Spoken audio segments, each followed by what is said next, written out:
Good day everyone. Today I would like to discuss about the metaphysics of Aristotle in Book 1 and Book 12. In Book 1, it explains about the aim of metaphysics and offers a historical review on causation. The first book of metaphysics opens with a famous line: "By nature all men long to know." It is part of the nature of humankind to desire the acquisition of knowledge. Knowledge from experience and knowledge from skills. Knowledge from experience is knowledge of particulars. It is acquired by trial and error, where the knowledge from skill is knowledge of universals, acquired by knowing causes and principles. Wisdom is knowledge having to do with certain principles and causes.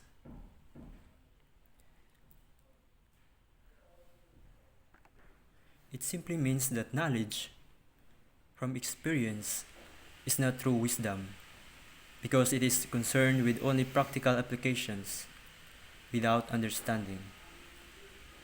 And knowledge from skill, which is a universal knowledge, which is linked to the true wisdom. For instance, the senses, sight, taste, touch, smell, and hearing, do not themselves provide reasons. Aristotle says that the senses do not tell a person why fire is hot, but merely it indicates that it is hot. Of what kind of principles and of what kind of causes is wisdom, the knowledge?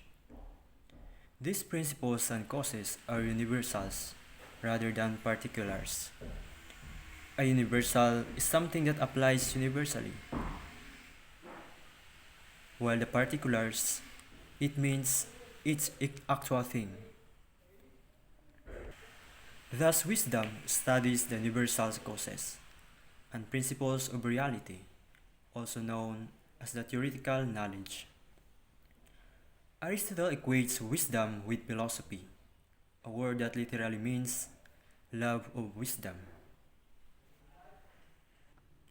Aristotle first describes what is meant by cause. He refers back to his book Physics, where he details the meaning of this term. Aristotle is well known for declaring that there are four kinds of causations. First, the material cause. The material cause, which is the material of which the thing being explained is made. The second is the efficient cause, that from which the thing being explained comes.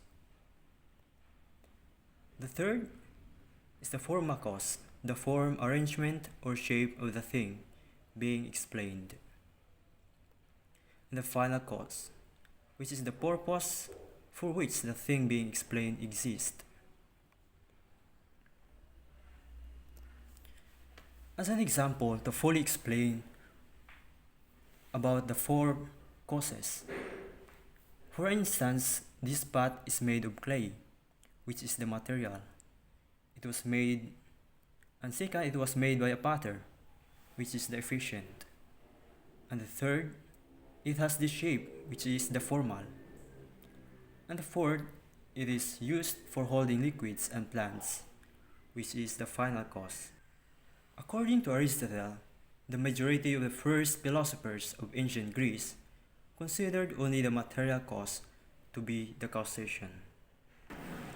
And Aristotle says that all of these philosophers declared the fundamental or first cause to be matter of an elemental sort, such as water, earth, air, or fire. However, such matter known as the underlying substrate cannot alone account for which forces matter to change. As Aristotle says, it cannot be that the substrate itself forces itself to change, but rather there must be some other cause of the change. Therefore, reality cannot be explained merely by stating what things are made of. It is necessary to know what the causes of change are. Aristotle gives an example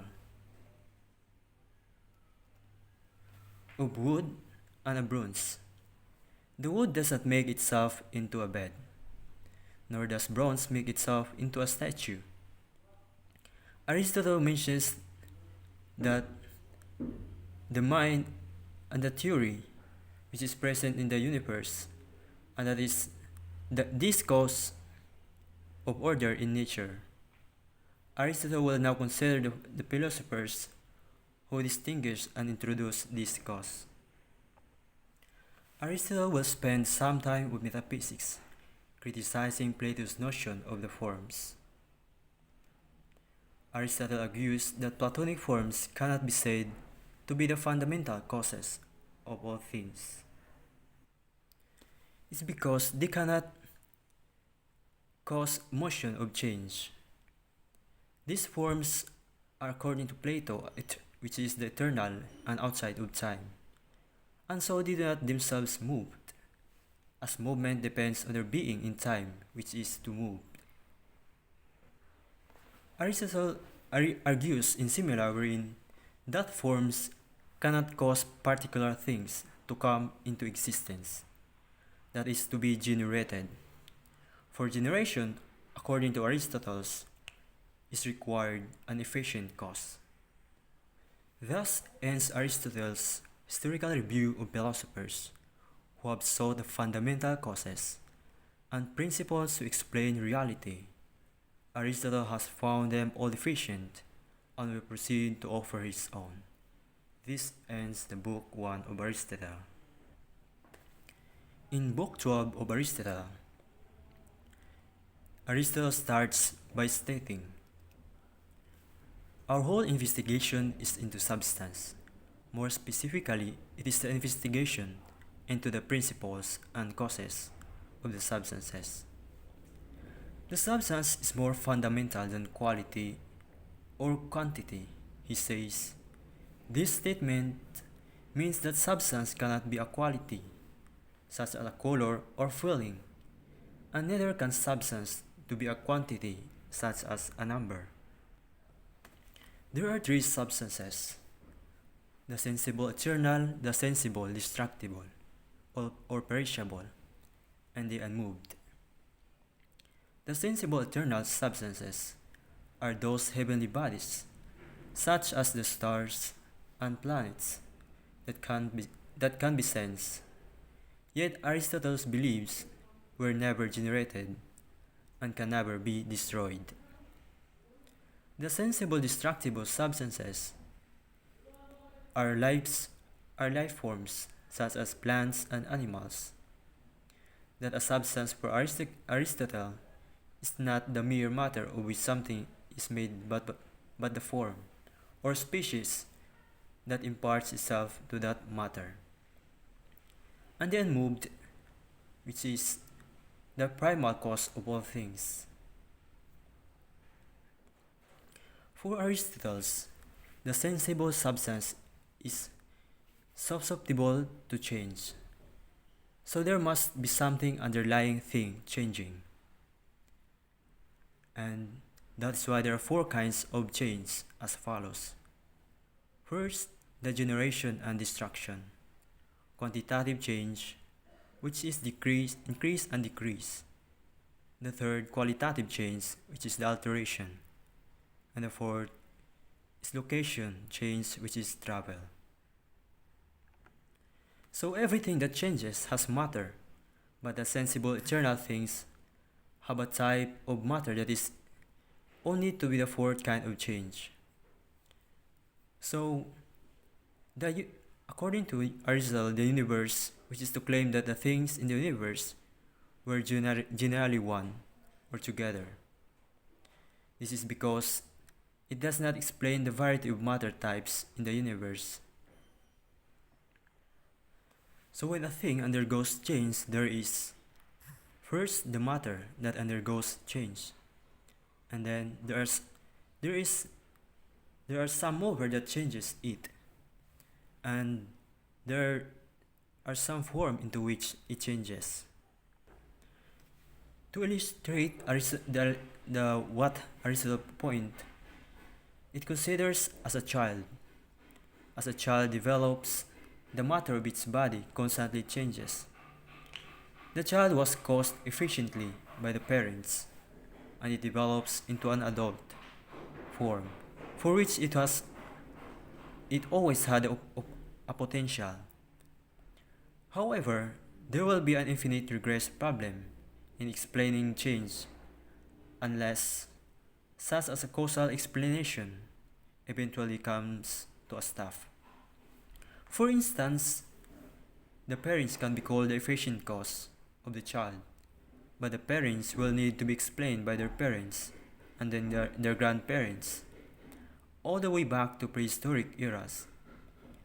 Aristotle mentions here that there must be some stop, some original cause, that instigates all other causes, and thus things of the world.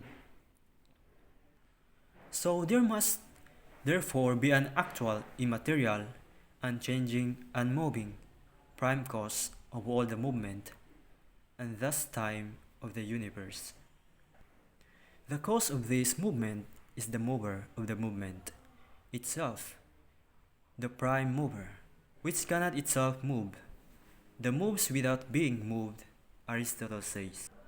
He adds that it will be eternal, will be a substance, and will be an exhibition.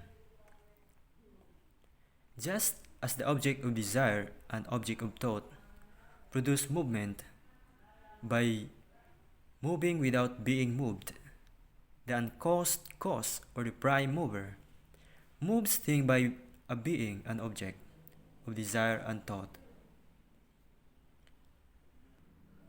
For instance, the ice cold beverage in the refrigerator does not itself move, but it nonetheless causes the movement of its thirsty owner by being an object of desire. It is the final cause or the purpose of the owner's movement. Aristotle gives the example of appetite and wish, and he says that they are good objects of thought and desire. So human beings desire things that are good, rather than thinking something is good because they desire it. It is the thought that starts thinking of Aristotle. Then instead of positing such a plurality of gods, Aristotle argues that there is probably only one God. After all, because a prime mover is immaterial, and therefore indivisible, and thus cannot be divided into a plurality.